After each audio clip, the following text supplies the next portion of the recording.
Hi, how are you students? This is Navraj HP, lecturer in accountancy, Vishwamanava, PU College. In the previous video, we solved the problem in respective of two-column cash book. In this class, we are going to be continue the remaining problems in respective of two-column cash book. In that,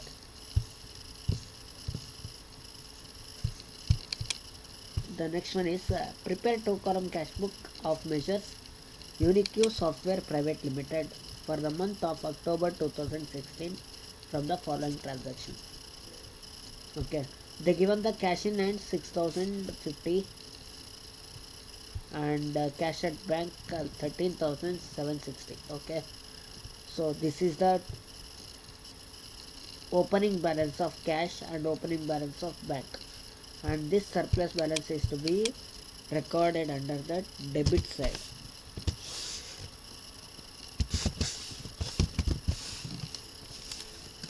To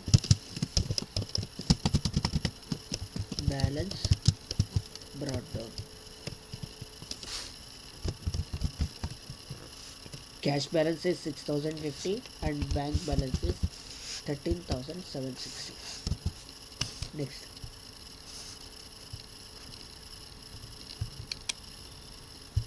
deposited into bank. Business ಇಂದ ನಾವೇನು ಮಾಡಿದ್ವಿ, ಬ್ಯಾಂಕಿಗೆ ಕ್ಯಾಶನ್ನು deposit ಮಾಡಿದ್ವಿ 2250. So general ಏನು ಬರುತ್ತೆ, bank account data to cash ಬರುತ್ತೆ.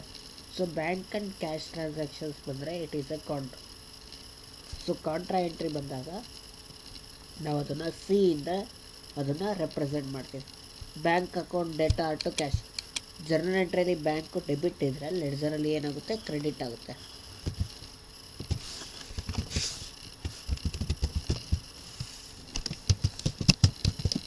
Bank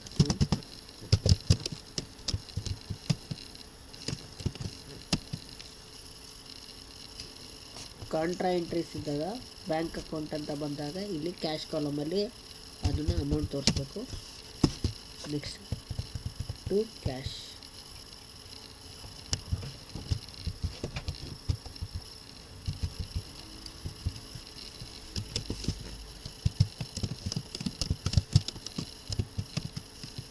C cash account ಅಂತ ಬಂದಾಗ ಕಾಂಟ್ರಾ ಎಂಟ್ರಿಗೆ ಬ್ಯಾಂಕ್ ಕಾಲಮಲ್ಲಿ ಅಮೌಂಟ್ ತೋರಿಸಿ 2250.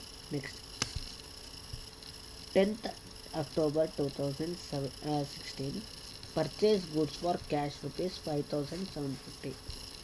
ಸೊ ಪರ್ಚೇಸ್ ಮಾಡಿ ಗೂಡ್ಸನ್ನ ಕ್ಯಾಶ್ ಪೇಮೆಂಟ್ ಮಾಡಿದ್ವಿ. ಸೊ ಪೇಮೆಂಟ್ ಸೈಡ್ ಕ್ಯಾಶ್ ಕಾಲಮಲ್ಲಿ ಅಮೌಂಟ್ ಬರೀಬೇಕು.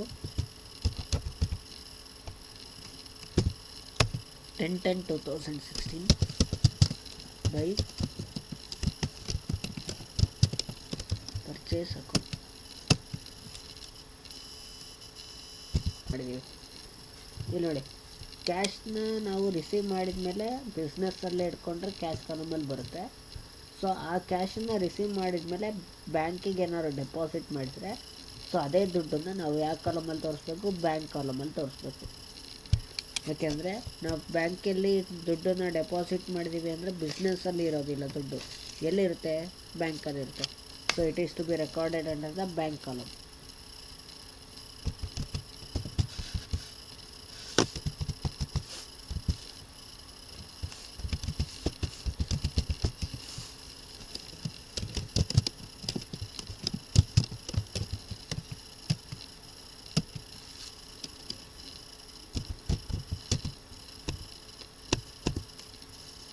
Next, received cheque from Prema ಅನ್ನೋ ವ್ಯಕ್ತಿ ಹತ್ರ ನಾವು ಚೆಕ್ಕನ್ನು ರಿಸೀವ್ ಮಾಡಿದ್ದೀವಿ. ಸೊ ಚೆಕ್ಕನ್ನು ರಿಸೀವ್ ಮಾಡಿದರೆ ಅದನ್ನು ಬಿಸ್ನೆಸ್ಸಲ್ಲಿ ಆಗೇ ಇರುತ್ತೆ.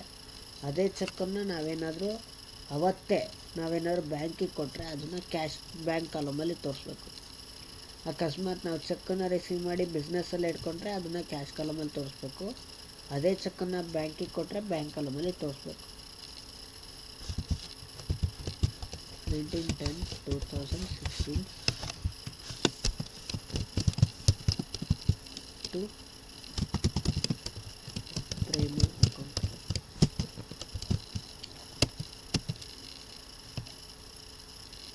4440. ನೆಕ್ಸ್ಟ್ ನೋಡಿ 22nd Prema's cheque deposited into bank. ಇಲ್ಲಿ ಅಮೌಂಟ್ ಇಲ್ಲ ಅಂತ ಅಂದ್ಕೊಳಂಗಿಲ್ಲ. ಈ ಟ್ರಾನ್ಸಾಕ್ಷನ್ ಸಂಬಂಧಪಟ್ಟಿದ್ದು ಯಾವುದಕ್ಕೆ? 19ನೇ ತಾರೀಕು ಏನು ಟ್ರಾನ್ಸಾಕ್ಷನ್ ಇತ್ತಲ್ಲ ಅದೇ 19ನೇ ತಾರೀಕಿನ ಟ್ರಾನ್ಸಾಕ್ಷನು 22ನೇ ತಾರೀಕಿದ್ದು. ಸೊ ಇದೇ 4440 ರೂಪಾಯಿ ಇದಕ್ಕೂ ಬರುತ್ತೆ. ಓಕೆ ನೋಡಿ 19ನೇ ತಾರೀಕು ನಾವು ಪ್ರೇಮೆಯಿಂದ ಚೆಕ್ಕನ್ನು ರಿಸೀವ್ ಮಾಡಿದ್ವಿ. ಅದೇ ಚೆಕ್ಕನ್ನು ನಾವು 22ನೇ ತಾರೀಕು ನಾವೇನು ಮಾಡ್ತೀವಿ? ಬ್ಯಾಂಕಿಗೆ ಡೆಪಾಸಿಟ್ ಮಾಡ್ತಾಯಿದ್ದೀವಿ. ಸೊ ಬಿಸ್ನೆಸ್ಸಲ್ಲಿರ್ತಕ್ಕಂಥ ದುಡ್ಡು ಬ್ಯಾಂಕಿಗೆ ಹೋಗ್ತಾ ಇದೆ. ಓಕೆ, ಸೊ ಆವಾಗ ಎಂಟ್ರಿ ಏನು ಬರುತ್ತೆ? Bank account data to cash contra entry ಬರುತ್ತೆ. ಸೊ ಆವಾಗ ನಾವು ಅದನ್ನು ಎರಡೂ ಕಡೆನೂ ನಾವು ರೆಕಾರ್ಡ್ ಮಾಡಬೇಕಾಗುತ್ತೆ.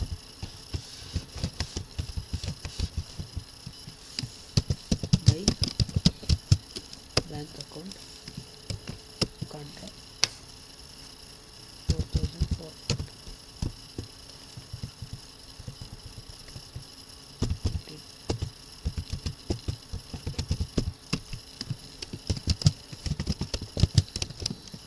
Cash account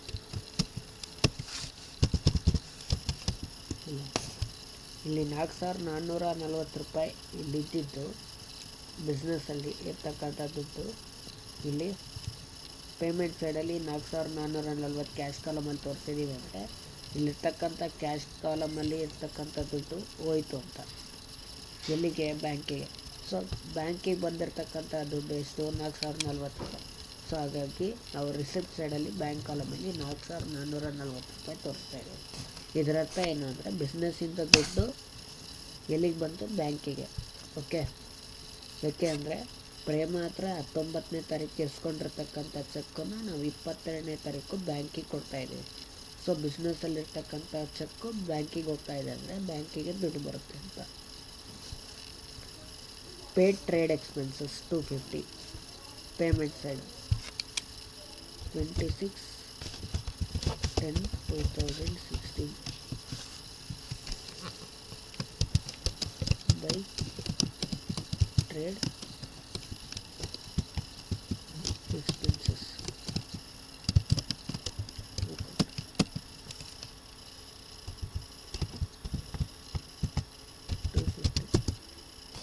next bank charges 150. ಅದನ್ನು ಕೂಡ ಪೇಮೆಂಟ್ ಸೈಡಲ್ಲಿ.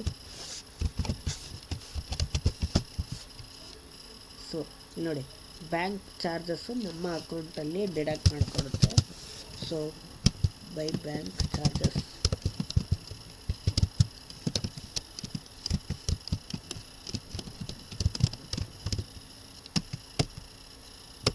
ಅದನ್ನು ಬ್ಯಾಂಕ್ ಕಾಲಮಲ್ಲಿ 150 ರೂಪೀಸ್ ಬರಬೇಕು.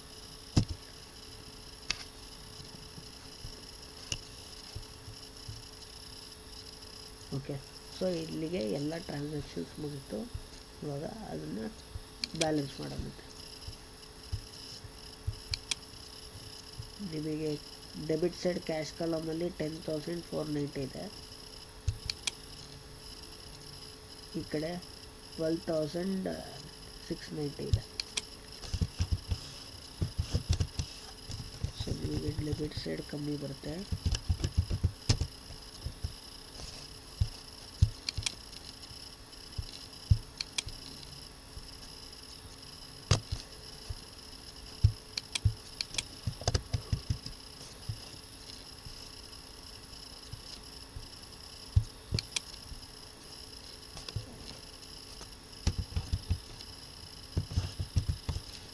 This is 2,200.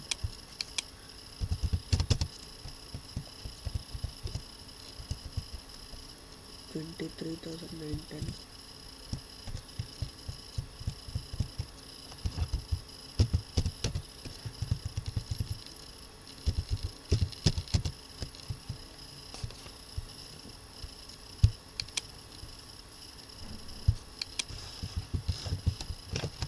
Minus 23,760.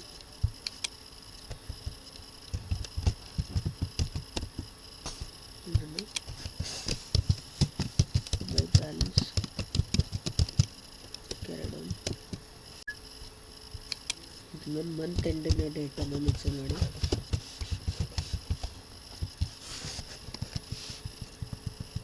ಓಕೆ, ಇದು ಕೂಡ ಅಷ್ಟೇ ಮಂತ್ ಎಂಡಿನ date.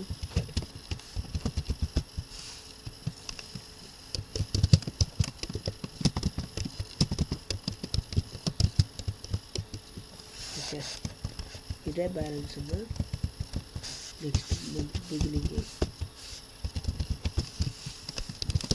Balance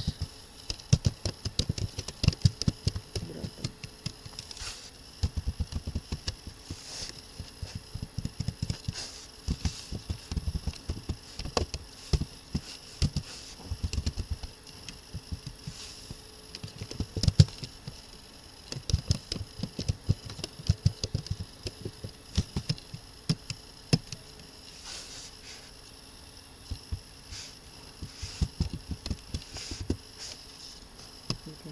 So this is about this problem. Let us move on to the another problem.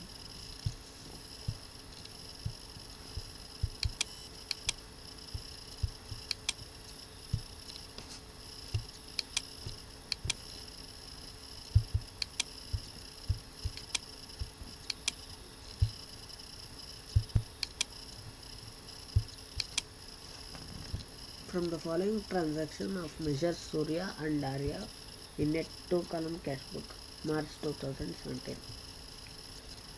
See, on 1st March 2017, opening cash balance 25,000, bank balance 31,000. Opening ಬ್ಯಾಲೆನ್ಸನ್ನು 2 surplus balance ಇದೆ. So ಅದನ್ನು ನಾವು debit side ತೋರಿಸ್ಬೇಕು. To balance brought down.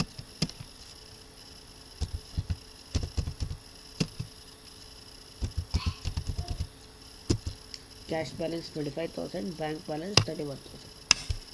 Next, 4th March 2017, received check from Suresh and deposited into bank. 15,000 ರೂಪಾಯಿ ಚೆಕ್ಕನ್ನು ನಾವು ಸುರೇಶ್ ಹತ್ರ ಇಸ್ಕೊಂಡು ಅದನ್ನೇ ನಾವು ಬ್ಯಾಂಕಿಗೆ ಡೆಪಾಸಿಟ್ ಮಾಡ್ತಾಯಿದ್ದೇವೆ. ಸೊ ನಾವು ರಿಸಿಪ್ಟ್ ಕಾಲಮಲ್ಲಿ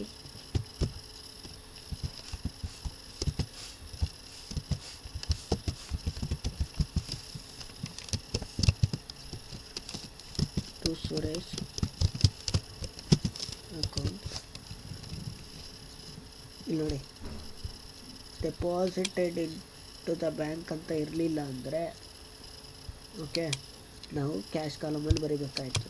ಬಟ್ ಡೆಪಾಸಿಟ್ ಮಾಡಿದ್ದೀವಿ ಬ್ಯಾಂಕಿಗೆ, ಸೊ ಅದು ಅಮೌಂಟು ಎಲ್ಲಿರುತ್ತೆ, ಬ್ಯಾಂಕಲ್ಲಿ 15,000. Next, sold goods for to Anand for cash. Receipt ಸೈಡಲ್ಲಿ ಕ್ಯಾಶ್ ಕಾಲಮ್.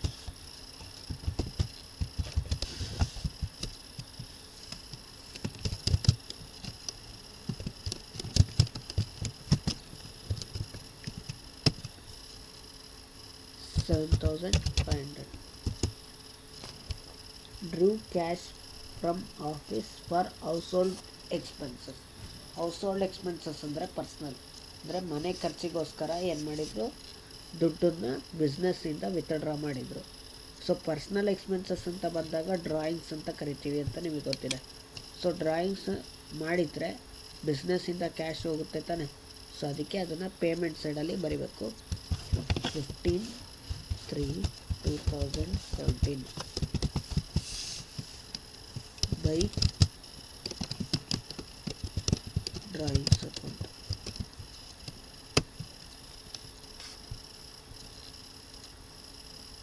ನೋಡಿ, ಕ್ಯಾಶ್ ಕಾಲಮಲ್ಲಿ 2,500. Next, Suresh cheque returned and dishonour. ಇಲ್ಲಿ ನೋಡಿ, ಸುರೇಶ್ ಹತ್ರ 4ನೇ ತಾರೀಕು ಚೆಕ್ಕನ್ನು ಎಸ್ಕೊಂಡು ಬ್ಯಾಂಕಿಗೆ ಕೊಟ್ಟಿದ್ವಿ. ಅದೇ ಚೆಕ್ಕು ಏನಾಯಿತು, ಬ್ಯಾಂಕು ಡಿಸಾನರ್ ಮಾಡ್ತು. ಡಿಸಾನರ್ ಅಂದರೆ ಕ್ಯಾನ್ಸಲ್ ಮಾಡಿದೆ ಅಂತ. ಸೊ ಇಲ್ಲಿ ನೋಡಿ, ಕಸ್ಟಮರ್ಸ್ ಚೆಕ್ಕು ಏನಾದರೂ ಡಿಸಾನರ್ ಆದರೆ ಅದನ್ನು ಪೇಮೆಂಟ್ ಸೈಡಲ್ಲಿ ರೆಕಾರ್ಡ್ ಮಾಡಬೇಕು. ಅಂದರೆ ಇಲ್ಲಿ ಚೆಕ್ಕನ್ನು ರಿಸೀವ್ ಮಾಡೋದನ್ನ ರಿಸಿಪ್ಟ್ ಸೈಡ್ ತೋರಿಸಿದಾರಾ, ಅದನ್ನೇ ಡಿಸಾನರ್ ಆದರೆ ಅದನ್ನು ಪೇಮೆಂಟ್ ಸೈಡಲ್ಲಿ ತೋರಿಸ್ಬೇಕು. Okay, 18/3 2017 by Suresh. ಯಾರು ಕೊಟ್ಟಿದ್ದು ಚೆಕ್? ಅದು ಸುರೇಶ್ ಚೆಕ್. ಓಕೆ, ಅದಕ್ಕೆ ಬೈ ಸುರೇಶ್ ಅಕೌಂಟ್ ಅಂತ ಬರೀಬೇಕು. ಅಮೌಂಟ್ ಎಷ್ಟು ಇಲ್ಲಿ ಕೊಟ್ಟಿಲ್ಲಲ್ಲ ಸರ್ ಅಂತ ನಿಮಗೆ ಅನಿಸುತ್ತೆ, ಬಟ್ ಇಲ್ಲಿ ಏನಿದೆಯಲ್ಲ ಅಮೌಂಟ್ 15,000, ಅದೇ 15,000 ಅಂದರೆ 4ನೇ ತಾರೀಕು ಟ್ರಾನ್ಸಾಕ್ಷನಲ್ಲಿ ಎಷ್ಟಿದೆ ಅಮೌಂಟು? 15,000 ಇದೆ. ಅದೇ 15,000 ಇಲ್ಲಿ ಸುರೇಶ್ ಅಕೌಂಟಿಂದ ನಮಗೆ ಇದಾಗಬೇಕು. 15,000 ಬ್ಯಾಂಕ್ ಕಾಲಮಲ್ಲೇ. ಯಾಕೆ ಅಂದರೆ ನೋಡಿ, ಸುರೇಶ್ ಅಕೌಂಟಲ್ಲಿ ಇಲ್ಲಿ ಡೆಬಿಟ್ ಸೈಡ್ ಯಾವ ಕಾಲಮಲ್ಲಿ ತೋರಿಸಿದ್ವಿ? ಬ್ಯಾಂಕ್ ಕಾಲಮಲ್ಲಿ 15,000 ತೋರಿಸಿದ್ವಿ. ಸೊ ಆ ಬ್ಯಾಂಕಲ್ಲಿ ದುಡ್ಡು ಬರಬೇಕಾಗಿತ್ತು, ಬಟ್ ಬಂದಿಲ್ಲ. ಯಾಕೆ ಬಂದಿಲ್ಲ ಅಂದರೆ ಬ್ಯಾಂಕ್ ಏನು ಮಾಡ್ತು? ಡಿಸಾನರ್ ಮಾಡ್ತು. ಸೊ ಅದಕ್ಕೆ ಇಲ್ಲಿ ಇರ್ತಕ್ಕಂಥ 15,000 ಹೋಗಬೇಕು ಅಂದರೆ ನಾವು ಬ್ಯಾಂಕ್ ಕಾಲಮಲ್ಲಿ ಆ 15,000 ರೂಪಾಯಿನ ಪೇಮೆಂಟ್ ಸೈಡಲ್ಲಿ ನಾವು ತೋರಿಸ್ತೀವಿ. Next, paid for carriage 1200. ಇಲ್ಲಿ ನೋಡಿ, ಕ್ಯಾರಿಯೇಜ್ ಚಾರ್ಜಸ್ ಅಂದರೆ ನಿಮಗೆ ಗೊತ್ತಿದೆ, ಟ್ರಾನ್ಸ್ಪೋರ್ಟೇಷನ್ ಚಾರ್ಜಸ್ ಅಂತ. So 21/3/2017 by carriage charges account. Cash ತಗೊಂಬಲ್ಲಿ 1200. Next, bought computer and issued cheque. ನೋಡಿ, ಕಂಪ್ಯೂಟರನ್ನು ಪರ್ಚೇಸ್ ಮಾಡಿ ಚೆಕ್ಕನ್ನು ಕೊಟ್ಟಿದ್ದೀವಿ. ಸೊ ಕಂಪ್ಯೂಟರ್ ಪರ್ಚೇಸ್ ಮಾಡಿ ಚೆಕ್ಕನ್ನು ಕೊಟ್ಟಿದ್ದೀವಿ ಅಂದರೆ ಪೇಮೆಂಟ್ ಸೈಡಲ್ಲಿ ಬರೀಬೇಕು.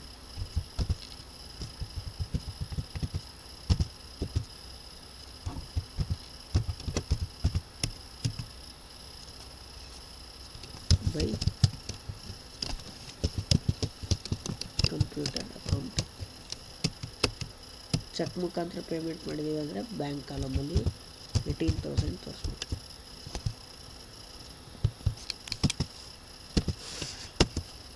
Next, paid electricity bill.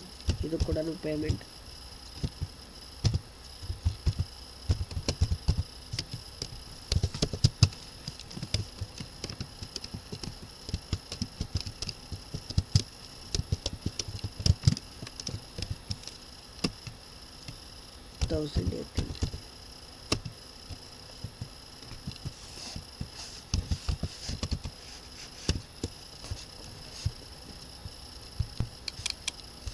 Okay, so ಇಲ್ಲೇ ಎಲ್ಲ ಟ್ರಾನ್ಸಾಕ್ಷನ್ಸು ಮುಗಿತು.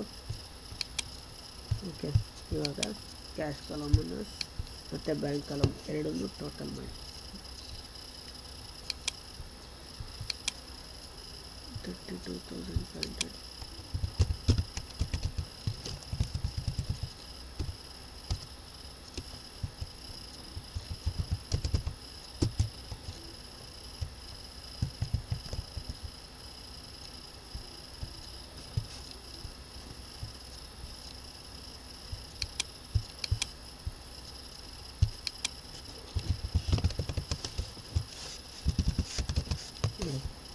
ಇದಿಷ್ಟು ಟೋಟಲ್ ಮಾಡಿದಾಗ 5,500 ಬಂತು. ಸೊ 32,500 ಮೈನಸ್ 5,500 ಮಾಡಿದರೆ 27,000 ಬರುತ್ತೆ. So this 27,000 is a balance carried on.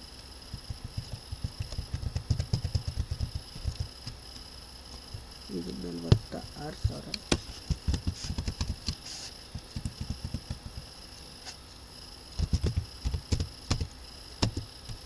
$46,000 33,000 less ಆದರೆ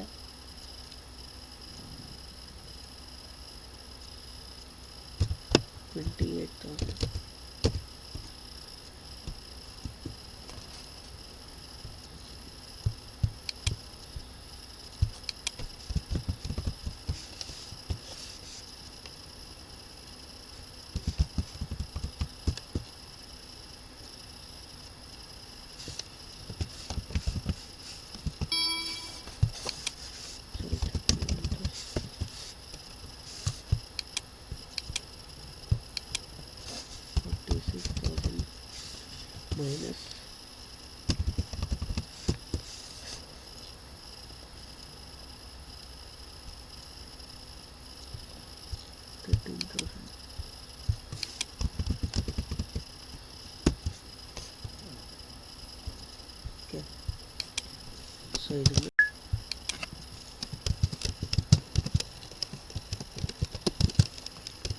ಬ್ಯಾಲೆನ್ಸ್ ಕ್ಯಾರಿಡ್ ಓವರ್ ಅಂತ month ಎಂಡಿನ date hockey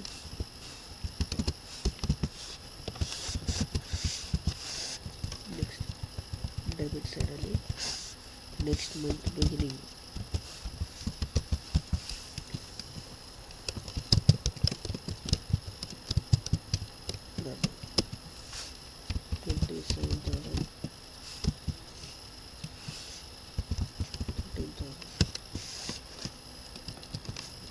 So this is the what this problem. Let us move to the another one problem.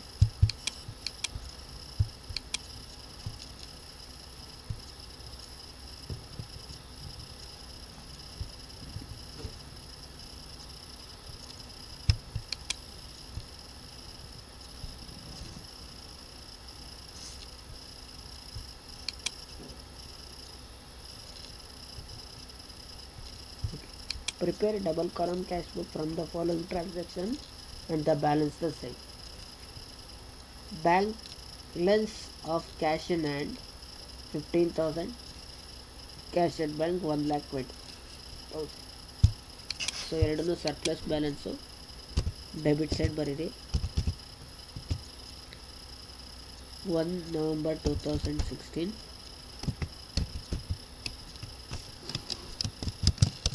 to balance brought down 15,000 1,20,000. Next, received cash from Ramesh 20,000. 11,2,000 to Ramesh account 20,000. Next, paid to Suresh by check 18,000. Cheque ಮುಖಾಂತರ ಸುರೇಶಿಗೆ payment ಮಾಡಿದ್ದೀವಿ. So 8/11/2016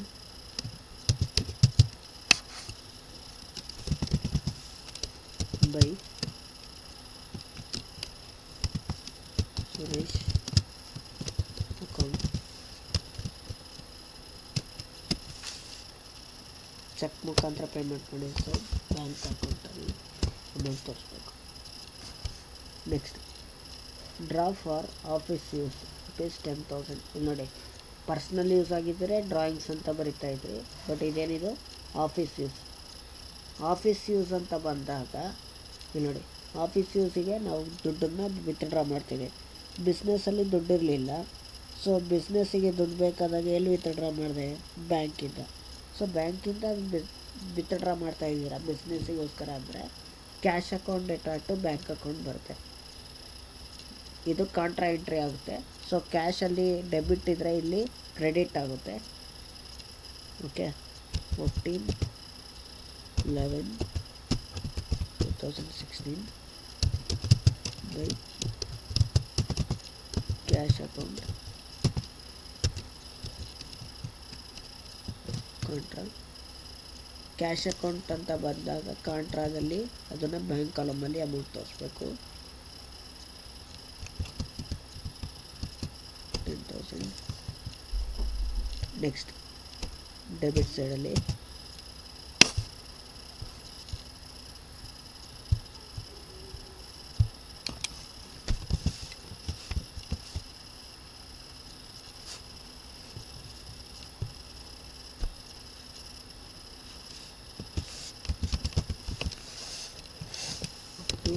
bank account.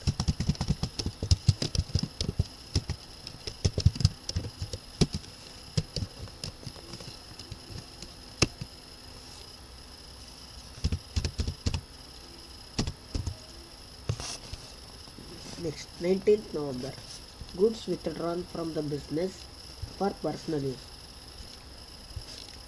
Personal ಯೂಸಿಗೋಸ್ಕರ ನಾವು ಕ್ಯಾಶನ್ನಾದರೂ withdraw ಮಾಡ್ಬೋದು ಅಥವಾ ಗೂಡ್ಸ್ನಾದರೂ withdraw ಮಾಡ್ಬೋದು ಬಿಸ್ನೆಸ್ಸಿಂದ. ಓಕೆ, ಸೊ ಗೂಡ್ಸ್ ವಿತ್ಡ್ರಾ ಮಾಡಿದ್ರಾಗಲಿ ಕ್ಯಾಶ್ ವಿತ್ಡ್ರಾನಾಗಲಿ ಪರ್ಸ್ನಲ್ ಯೂಸಿಗೆ ಅಂತ ಬಂದಾಗ ಡ್ರಾಯಿಂಗ್ಸ್ ಅಕೌಂಟ್ ಬರುತ್ತೆ. ಸೊ 19 11/2016 ಬೈ ನೋಡಿ ಗೂಡ್ಸ್ ವಿತ್ಡ್ರಾನ್ ಮಾಡಿರೋದು ಪರ್ಸ್ನಲ್ ಯೂಸಿಗೋಸ್ಕರ 5,000. ಕ್ಯಾಶ್ ವಿತ್ಡ್ರಾನ್ ಆಗಿದ್ದರೆ ಮಾತ್ರ ಕ್ಯಾಶ್ ಬುಕ್ಕಲ್ಲಿ ಬರುತ್ತೆ. ಬಟ್ ಇದೇನಿದು goods withdrawn. So goods withdrawn ಮಾಡಿದರೆ ಕ್ಯಾಶ್ ಬುಕ್ಕಲ್ಲಿ ಬರೋದಿಲ್ಲ. ಓಕೆ, ಬೇಕು ಅಂತಲೇ ನಿಮಗೆ ಈ ಥರ ಟ್ರಾನ್ಸಾಕ್ಷನ್ಸನ್ನು ಕೊಡ್ತಾನೆ. ಸೊ ನೀವೇನಾದರೂ ಗೂಡ್ಸ್ ವಿತ್ಡ್ರಾನಿಂದ ಕ್ಯಾಶ್ ಬುಕ್ಕಲ್ಲಿ ಪೇಮೆಂಟ್ ಸೈಡ್ ಏನಾದರೂ ತೋರಿಸಿದ್ರೆ ಅದು ತಪ್ಪಾಗುತ್ತೆ. Okay, next 22 November paid rent to ಲ್ಯಾಂಡ್ಲಾರ್ಡಿಗೆ ಅಂದರೆ ಜಮೀನ್ದಾರನಿಗೆ ನಾವೇನು ಮಾಡ್ತೀವಿ, ಬಾಡಿಗೆನ ಕೊಡ್ತಾಯಿದ್ದೀವಿ. ಸೊ ಪೇಮೆಂಟ್ ಸೈಡಲ್ಲಿ 22 November 2016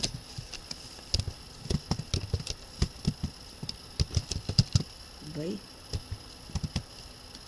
rent account.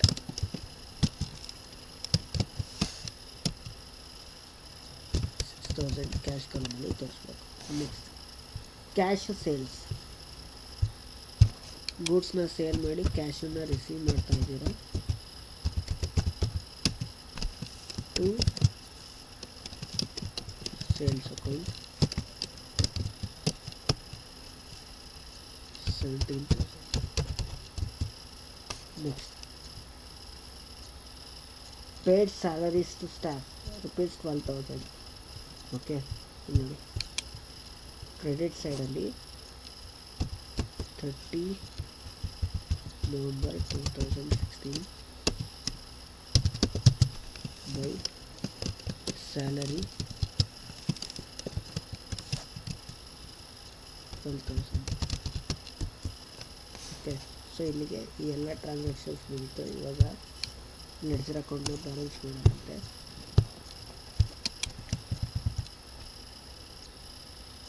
Cash column debit side 62,000 ಇದೆ.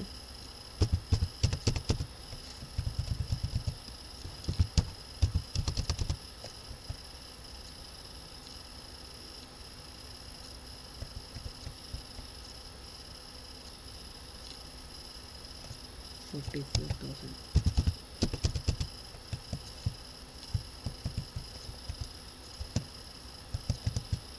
ಡೆಬಿಟ್ ಸೈಡ್ ಬ್ಯಾಂಕ್ ಕಾಲಮಲ್ಲಿ 1,20,000 ಇದೆ.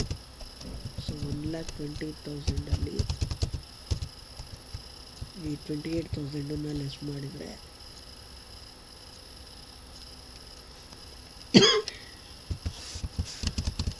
92,000 ಬರುತ್ತೆ. ಸೊ ಇದನ್ನು by balance carried out month end dinner date. Next month starting date ಅಲ್ಲಿ to balance brought down 44,000 22,000. So this is about this problem. Let us move to the another problem.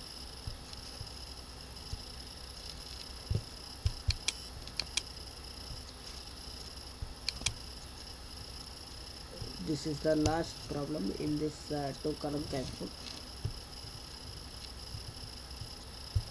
Record the following transactions in double column cash book and the balance sheet. On 1st February 2017 started the business with cash rupees 10,000. ನೋಡಿ business start ಮಾಡಿದರೆ ನಮಗೆ cash capital ಫಾರ್ಮಲ್ಲಿ ನಮಗೆ ಬಿಸ್ನೆಸ್ಸಿಗೆ ಬರುತ್ತೆ. So receipt ಸೈಡಲ್ಲಿ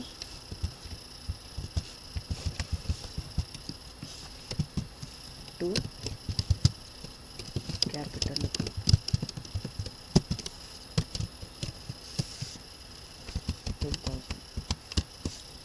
Next, opened a current account in Vijaya Bank Limited 5,000. Bank ಅಕೌಂಟನ್ನು open ಮಾಡಬೇಕು ಅಂದರೆ ಕ್ಯಾಶನ್ನು ಬ್ಯಾಂಕಿಗೆ ಡೆಪಾಸಿಟ್ ಮಾಡಬೇಕಾಗುತ್ತೆ.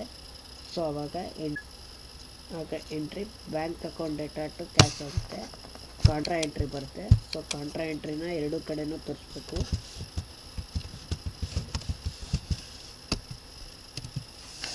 ಬ್ಯಾಂಕ್ ಅಕೌಂಟ್ ಡೇಟಾರ್ ಅಂತ ಅಂದಾಗ ಜರ್ನಲ್ ಎಂಟ್ರಿಲಿ ಇಲ್ಲಿ ಕ್ರೆಡಿಟ್ ಸೈಡ್ ಬರುತ್ತೆ. By bank account contra cash ಕಾಲಮಲ್ಲಿ 5000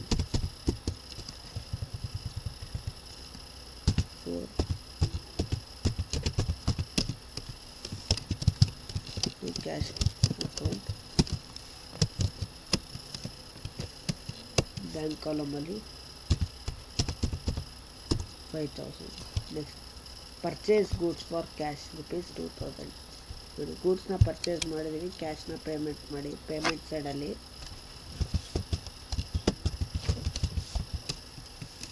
by purchase account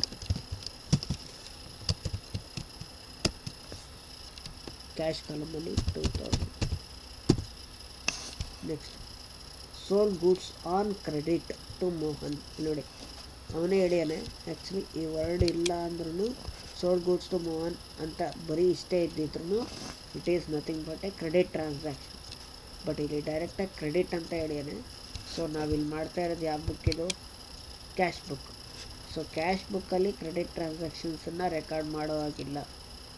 only cash ಟ್ರಾನ್ಸಾಕ್ಷನ್ಸನ್ನು ಮಾತ್ರ ರೆಕಾರ್ಡ್ ಮಾಡಬೇಕು.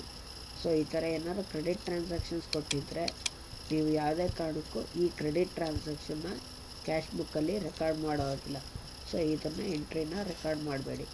Next 14th paid for stationery by cheque. So payment ಸೈಡಲ್ಲಿ 14/2/2018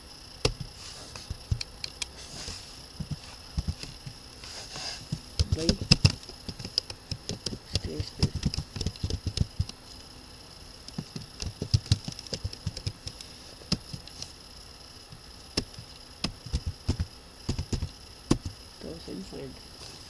next cash sales and deposited into bank 18,000. ನೋಡಿ ಗೂಡ್ಸ್ನ ಸೇಲ್ ಮಾಡಿ ಕ್ಯಾಶನ್ನು ಬ್ಯಾಂಕಿಗೆ ಡೆಪಾಸಿಟ್ ಮಾಡ್ತಾ ಇದ್ದೀವಿ. ಸೊ ರಿಸಿಪ್ಟ್ ಸೈಡಲ್ಲಿ ಟು ಸೇಲ್ಸ್ ಅಕೌಂಟ್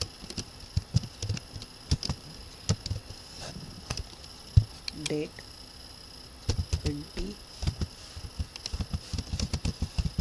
ನೋಡಿ ಕ್ಯಾಶ್ನ ರಿಸೀವ್ ಮಾಡಿದರೆ ಬರೀ ಕ್ಯಾಶ್ ಕಾಲಮಲ್ಲಿ ಬರಿತಾ ಇದ್ವಿ. ಬಟ್ ರಿಸೀವ್ ಮಾಡಿ ಅದನ್ನು ಏನು ಮಾಡಿದ್ದಾರೆ? ಬ್ಯಾಂಕಿಗೆ ಡೆಪಾಸಿಟ್ ಮಾಡಿದ್ದಾರೆ. ಸೊ ಹಾಗಾಗಿ ಬ್ಯಾಂಕ್ ಕಾಲಮಲ್ಲಿ ತೋರಿಸ್ಬೇಕು 18,000 ಅಂತ. Next bought furniture and payment made by cheque 6,000. ನೋಡಿ ಫರ್ನಿಚರ್ನ ಪರ್ಚೇಸ್ ಮಾಡಿ ಚೆಕ್ ಪೇಮೆಂಟ್ ಮಾಡ್ತಾ ಇದ್ದೀರಾ. ಸೊ ಅದನ್ನು ಪೇಮೆಂಟ್ ಸೈಡಲ್ಲಿ by furniture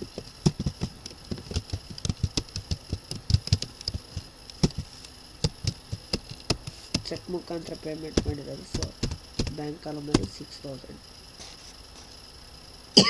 next paid wages to watchman.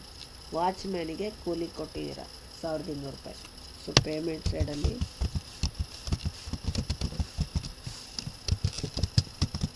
By wages account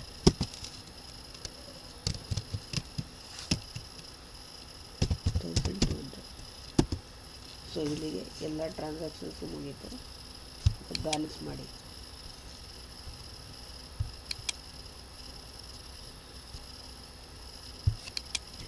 cash column debit side 10,000 ಇದೆ.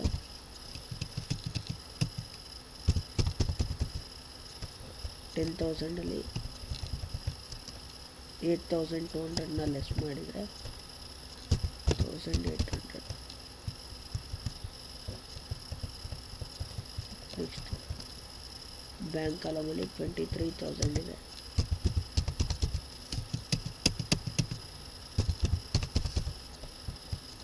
23,000 7,500 ಲೆಸ್ ಮಾಡಬೇಕು.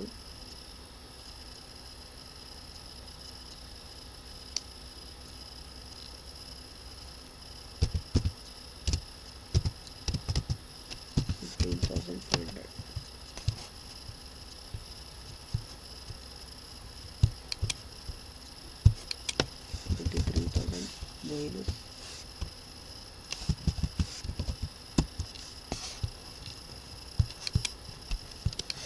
ಇದನ್ನು ಬೈ ಬ್ಯಾಲೆನ್ಸ್ ಕ್ಯಾಡ್ ಮಂತ್ ಎಂಡಿನ date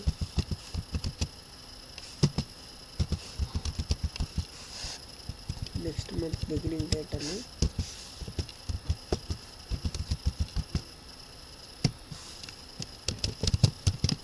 balance 1800 things and so this is all about this problem. Okay, ಇಲ್ಲಿಗೆ ನಿಮಗೆ 21 problem 2 column cash book related ಆಗಿದೆ. So ಇನ್ನು next ಕ್ಲಾಸಲ್ಲಿ 21 ಪ್ರಾಬ್ಲಮ್ ಏನಿದ್ದಾವಲ್ಲ ಇದು ಸಿಂಗಲ್ ಕಾಲಮ್ ಕ್ಯಾಶ್ ಬುಕ್ಕು ಮತ್ತು 2 column cash book. Okay, so next ಕ್ಲಾಸಲ್ಲಿ ನಾನು ಪೆಟ್ಟಿ ಕ್ಯಾಶ್ ಬುಕ್ ಅಂದರೆ ಏನು, ಸೊ ಆ ಪೆಟ್ಟಿ ಕ್ಯಾಶ್ ಬುಕ್ಕನ್ನು ಹೇಗೆ ಮೇಂಟೈನ್ ಮಾಡಬೇಕು, ಪೆಟ್ಟಿ ಕ್ಯಾಶ್ ಬುಕ್ಕನ್ನು ಯಾರು ಮೇಂಟೈನ್ ಮಾಡ್ತಾರೆ ಅನ್ನೋದ್ರ ಬಗ್ಗೆ ನಾವು ನೆಕ್ಸ್ಟ್ ಕ್ಲಾಸಲ್ಲಿ ಡಿಸ್ಕಸ್ ಮಾಡೋಣ. So this is all about today's class. We will going to be meet in next class. Thank you.